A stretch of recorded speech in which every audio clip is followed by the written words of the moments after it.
What's up, YouTube? I'm obviously talking about the Knicks Mavericks game last night. I watched the whole thing from front to back, back to front, and I'm really pissed off. Not that the Knicks lost. The Knicks probably should have expected to lose this game. But in pure Knicks fashion, we managed to lose it in the most embarrassing way possible. Now, I don't want to harp too much on the Knicks because let's be real. We were missing Jalen Brunson and RJ Barrett. RJ left really in a really weird injury sequence. Like he was dribbling the ball under the basket, he was driving, and Luka goes in for the reach in, and he has a finger laceration. I'm not quite sure. Um, like if first of all, if Luka's like nails were like wild and like all it was Luka just like slicing open RJ's finger on his offhand, why the fuck did he leave the game?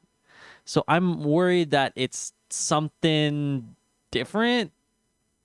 Hope not. I don't know. Weird injury, weird sequence to start the game. But what else we started off the game as was Julius Randle absolutely crushing it.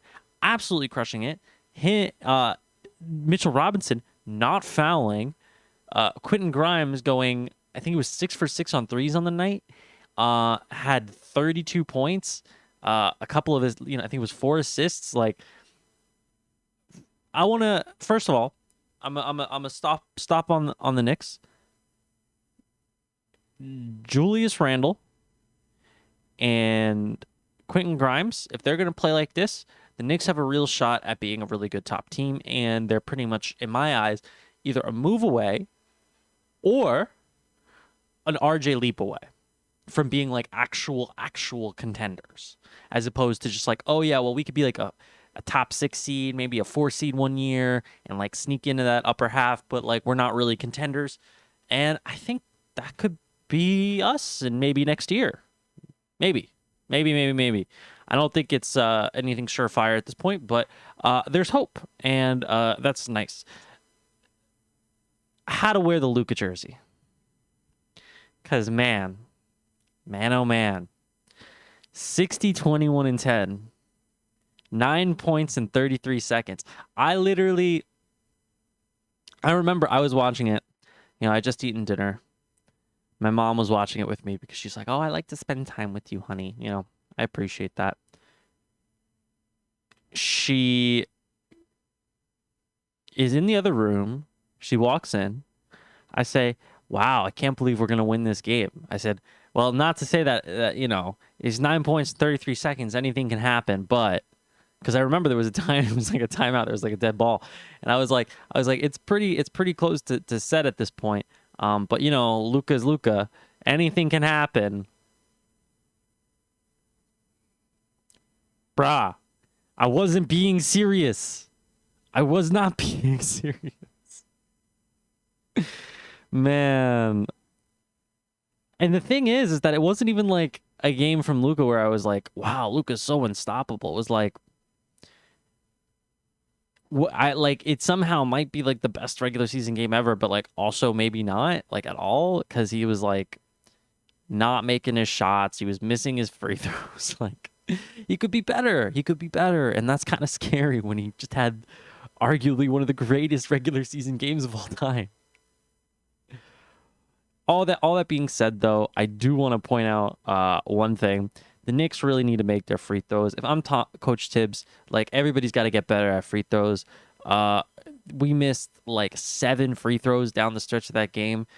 Julius Randle split free throws. Quentin Grimes split free throws. Mitchell Robinson split one set of free throws and completely missed another. Miles McBride split, I think it was 2 separate pairs of free throws. And I think he missed 2 on another one. On one of them, actually. Like, the free throws for this team are horrendous, which, makes sense if you've been watching the Knicks. We are probably the least skilled team in NBA, well, not in NBA history, but, like, in the NBA, we're probably the least skilled team on the sense of shooting. We're one of the worst outside shooting teams in the league. Our free throws suck. Our passing has gotten a lot better, and our offense definitely flows a lot smoother with Jalen Brunson. And I think having him on the team has helped Tibbs kind of form an offensive identity for this team. And the offense has been much better this year. The offense has been just much better this year. I think we got outlasted down the stretch because we were missing mainly our two, well, really our main closer being Jalen Brunson, but RJ also tends to have those moments. He obviously hit the clutch three in overtime against the Celtics last year, or it wasn't in overtime, but it was to win. It was double overtime, I think it was. Irregardless, there is something that I want to say about this Knicks team. If Quentin Grimes can actually be, and Miles McBride, if these two can actually be like solid defensive players that give us offensive burst, if Quentin Grimes can be, let's say he doesn't score 32, let's say he scores, 20 something a night, and he's not going to make all of his threes. If he can be like an 18 to 20 point scorer for this team, and give the defense that he's been giving, because he's a smart defender. Ooh, watch out, league. That's all I want to say. Congratulations to the Mavericks. They really needed the win. Luka, fantastic performance. Luka. Unfortunately, it came against my Knicks, like every seemingly great NBA basketball game does. But you kind of learn to deal with it as a Knicks fan. You kind of learn to deal with it. All right. That is all. Hope you had a wonderful Christmas / Hanukkah for all my Jewish brethren out there. Not that I'm Jew, my Jewish brother. And Happy New Year coming up to everyone.